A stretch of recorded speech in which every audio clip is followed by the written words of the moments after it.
production in Southwest Nigeria. We are dedicated to delivering top-notch content that keeps you informed, entertained, and engaged. Stay connected on Power365 Radio by following us on all our social media platforms, on Facebook at Power365FM, Instagram at Power365_FM. Power365 Radio, your source for news and insight.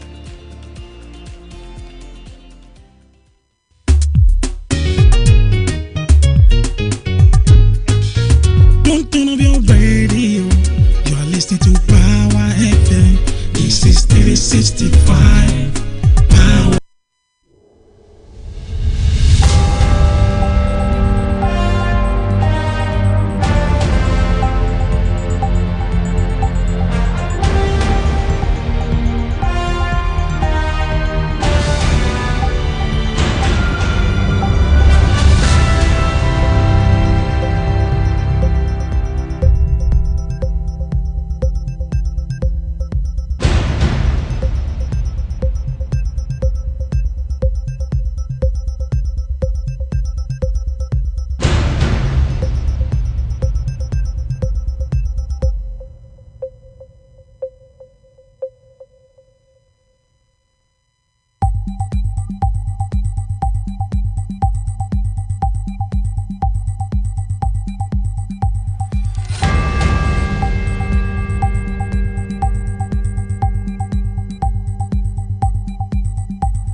Welcome to yet another interesting edition of Newspaper Review on Power365 FM.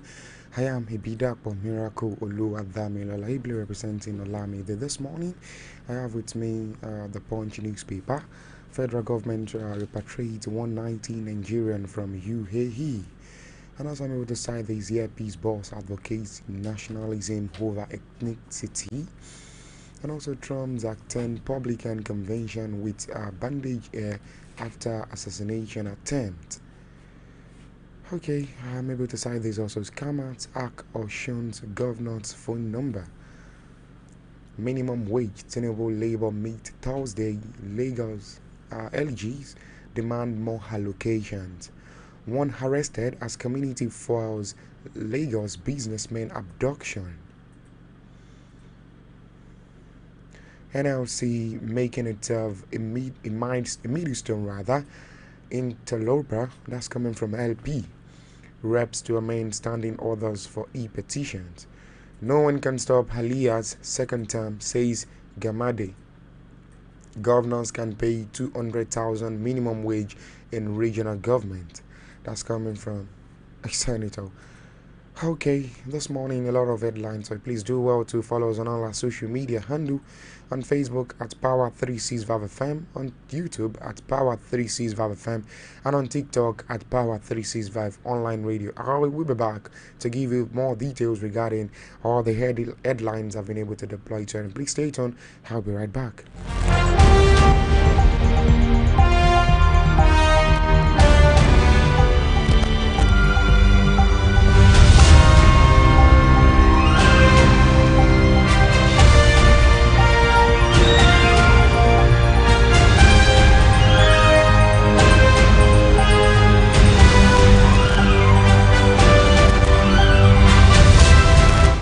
Welcome back from that short commercial break. It is still newspaper review on Power365 FM, your number one online radio. I'll be picking these first on the newspaper review this morning. Ogun workers threaten strike over 40 billion naira pension.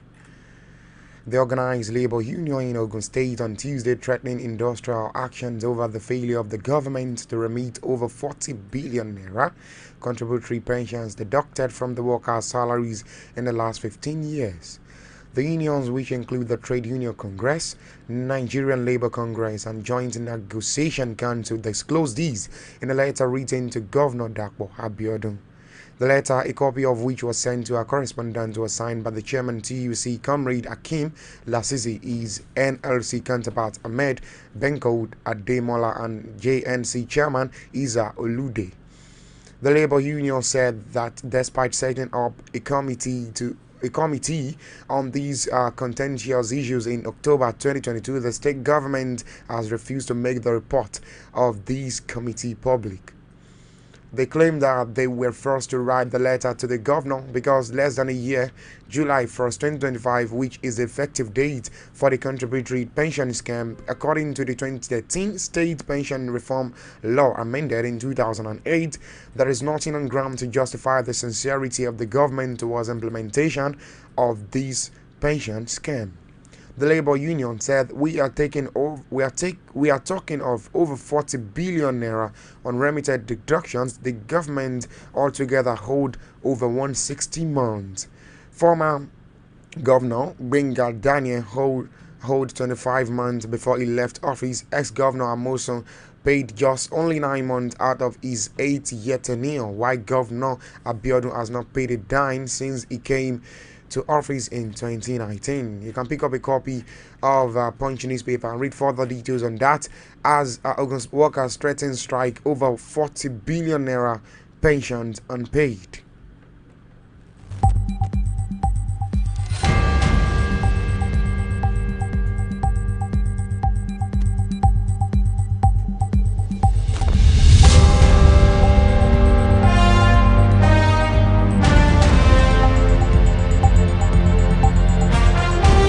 Another catchy headline is Kenya send more police to combat IT gang crisis.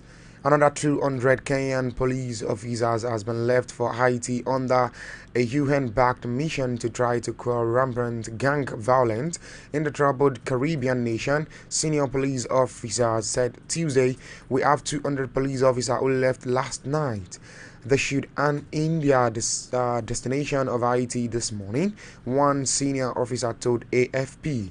They are joining their colleagues who are already on the ground. A first batch of about 400 Kenyan police officers arrived in Haiti in June, with the East African nation leading the force expected to number a total of some 2,500 personnel. More will be departing soon until we have all the 1,000, a second Kenyan police officer said. Other countries, mostly in Africa and the Caribbean, are also contributing to a mission blessed but not managed by the United Nations. The UN Security Councils approved the Kenyan-led multinational security force last year, but it faced a month of delays due to court challenges in Nairobi and then the political turmoil around the resignation of former Haitian Prime Minister Henry. For years, Haiti has been at the mercy of well-armed gangs that now control 80% of the capital port, Prince, at also major roads in the destitute country.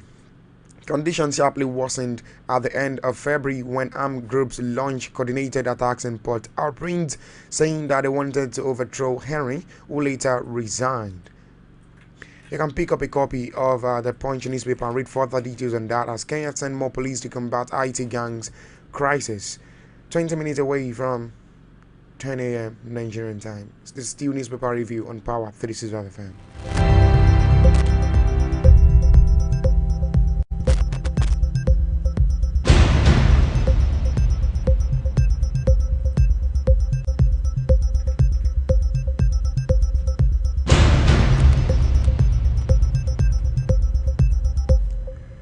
NLC making itself a middle-storm interloper. LP, that's Labour Party.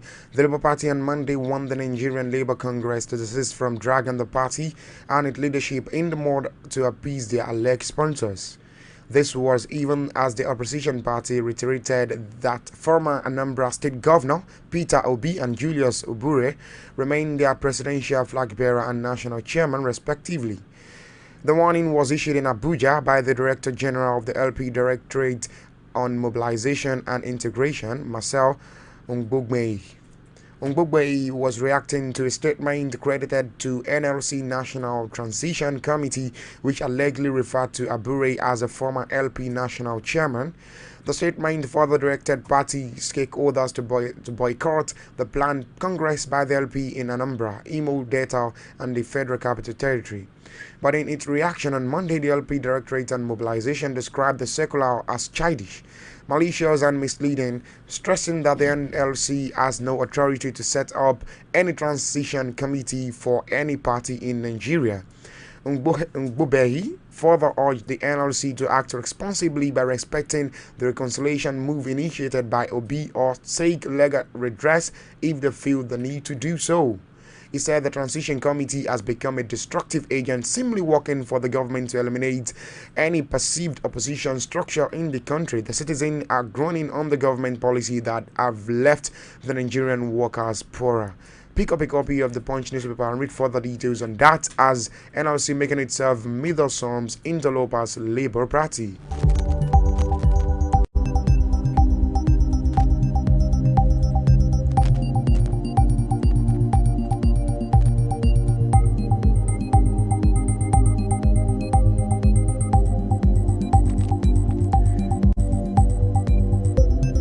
16 opposition parties withdraw from Osun local government pool.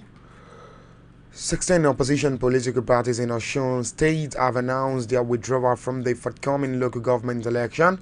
The Osun State Independent Electoral Commission had earlier said the next local government election in the state would be held on February 2022 and 2025. Addressing journalists in Oshogbo on Monday on behalf of the opposition parties, the Osun State Chairman of the Inter-Party Advisory Committee, Mr. Victor Akande, accused the OISEC Chairman, Mr. Azim Abioye, of deliberately holding information about exercise from the parties. Akande also alleged that Abioye planned to employ PDP members as electoral officer for the pool, adding that information about the nominations fee for the post that would be contested for were also not disclosed by Abioye. He said, "We have reliably gathered that Abioye has perfected plans to use PDP members as electoral officer during the election, which we all know that it means. His intention is to trap us into conducting our party's primaries elections without disclosing the amount each party will pay, which will, of course, lead to efforts in futility after announcing an exorbitant fee." We expected up-to-date information from Abioye as being by the Independent and National Electoral Commission (INEC), but the reverse is the case, as we have always have information about Osun local government election from PDP errats. We found it convenient to say that the PDP-led administration in the state is intentionally creating avenues for crisis all over so as to scare our people away from the forthcoming council election, as only a secure mind we have the courage to go out and vote for his or our choice. Pick up a copy of the Punch newspaper and read further details on that, as 16 opposition parties withdraw from Osun local government polls.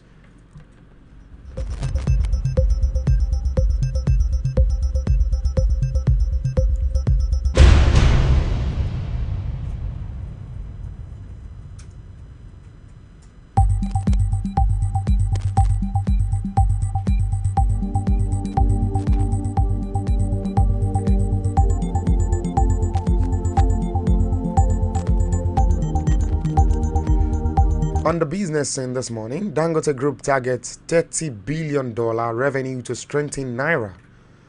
The president of Dangote Group, Aliko Dangote, has said that his business's $30 billion revenue target by the end of 2025 will boost in the naira. Dangote said this on Sunday during a tour of Dangote Petroleum Refinery and Petrochemicals at Dangote Fertilizer Limited by media executive, indicating a plan to attain independence from the Central Bank of Nigeria and foreign exchange sourcing. African richest man said that the expected significant inflow of forex into Nigeria through his businesses will automatically boost the value of a local currency and make the naira reign its value in the Committee of International Currencies worldwide. The refinery began full operations in 2024, initially focusing on refining intermediate products such as polypropylene and also naphtha, RCO, petrol, diesel, and jet fuel.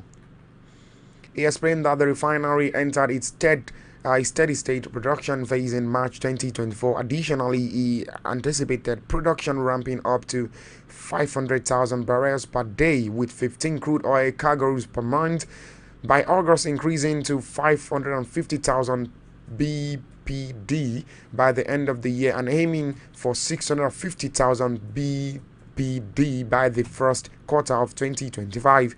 Petrol production will commence in July, with sales from August, assured Dangote. He also revealed that the group intends to list Dangote Petroleum Refinery in Petrochemical and Dangote Fertilizer Limited on the Nigerian Exchange Group in the first quarter of 2025. He added that the initiative would enable Nigerians to participate in the ownership of these companies. You can pick up a copy of the Punch newspaper this morning and read further details on that, as Dangote Group targets $30 billion revenue to strengthen naira.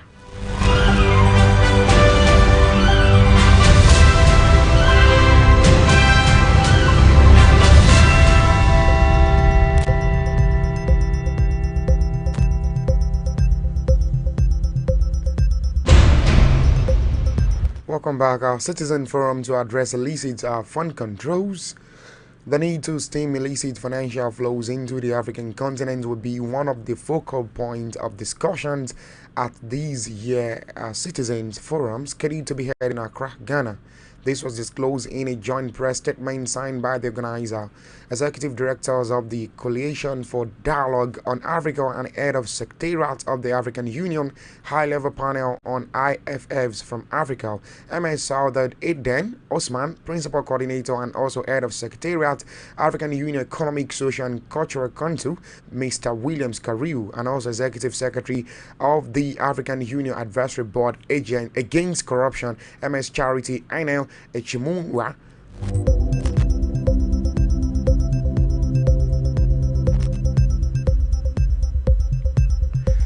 The latest report by different institutions showed that IFFs from African have increased to disclose $100 billion per annum, with a large part of it coming from commercial activities. The extractives sector, which contributes about 70% of Africans' immediate exports, sits at center of the problem. The organizer explained that this year's Citizen Forum was part of the determined and continued effort to consolidate Africans' response against illicit financial flows, democratic decline, and corruption. The statement partly read, "This year's forum will highlight democracy and institutional resilience, consisting of 6 plenaries and 3 thematic seasons. The forum will see more than 500 participants from all over Africa." Eden Osman maintained that the surge of illicit financial flows had become more pressing since the publication of a comprehensive assessment of the state magnitude, channels, and impact of illicit financial flows from Africa by the Thabo Mbeki-led AU high-level panel. We can pick up a copy of the Punch newspaper and read further details on that particular one. A Citizen Forum to address illicit funds control. Okay, let's go on a short break, and while we're back from this short break, I'll run through other stories on my table this morning before we leave the show.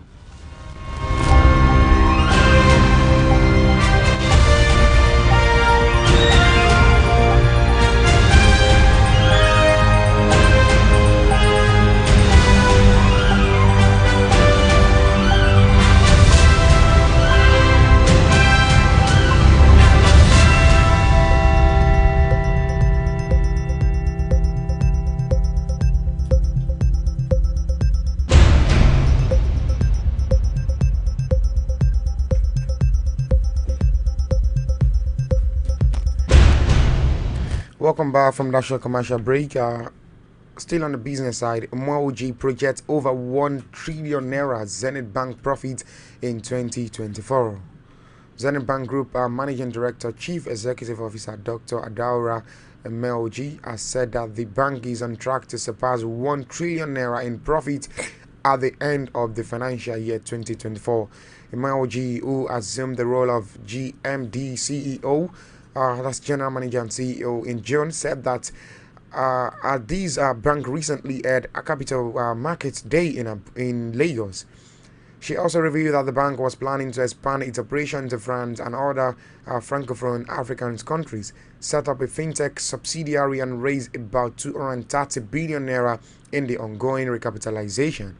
According to a 2023 annual report, Zenith Bank Tier 1 capital stood at 1.8 trillion naira, shareholders' funds at 2.3 trillion naira, and its market capitalization stood at 1.3 trillion naira. Also, the bank profit before tax was 796 billion naira, as profit per tax tripled by 202% to 676.9 billion naira from 223.9 billion naira. Shareholders were rewarded with a dividend of 4 naira per share at the end of the year. Umayoji said, given the trend of the bank's performance and having achieved a profit before tax of 796 billion naira in 2023 and 320 billion naira in the first quarter of 2024, the bank was on track to deliver over 1 trillion naira in profit before tax in 2024. You can pick up a copy of the Punch newspaper and read further details on the particular news story.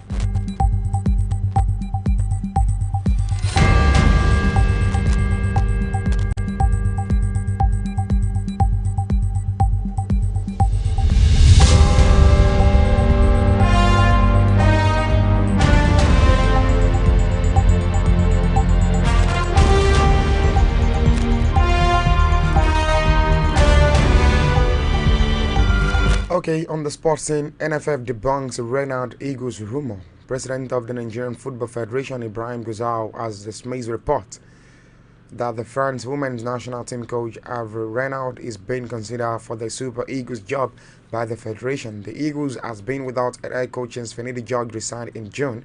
Finidi could quit his role as head coach of the three-time African champion following the NFF announcement that they would appoint a foreign technical advisor for the team.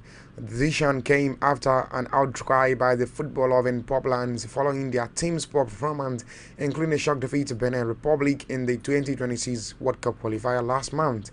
Renard is currently the head coach of France's women's national team, but he recently made clear his intention to vacate the position after the Paris Olympics next month. His decision to quit the French team sparked rumors linking him with the vacant Eagles job, with many suggesting that the football body had contacted the two-time African winning coach for the job, with only his salary the stumbling block. Reacting to the rumor in chat with a media, Gusau said there was no such talk between the Federation and the Frenchman.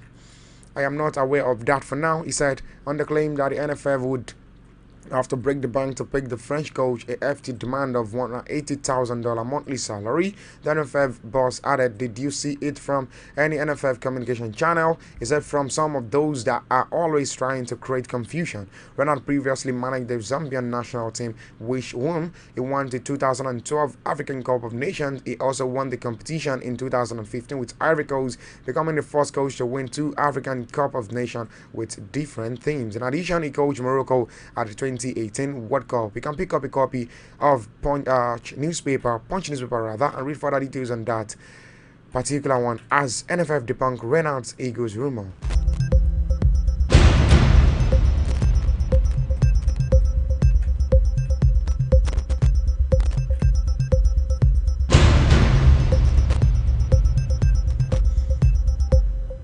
Before I leave, let me go through the headlines once again. NLC making itself a middle terms interloper, that's coming from Labour Party. Reps to remain standing orders for e-petition. 16 opposition parties withdraw from Osun local government polls. And also, this one said no one can stop Aliyah's second term, says Gemade. And on the business side, Dangote target $30 billion revenue to strengthen Naira. Citizen Forum to address illicit fund control. And also Emoji Project over 1 trillion Naira Zenith Bank profit in 2024. And also on the sports side, of course, NFF debunk Renard's Eagle rumor. Thank you so very much for joining Newspaper Review this lovely and beautiful morning. My name is Abida Miracle Oluwadamilola, ably representing Olamide. Until tomorrow, we catch up again. Have yourself a productive day ahead. I am out of the studio.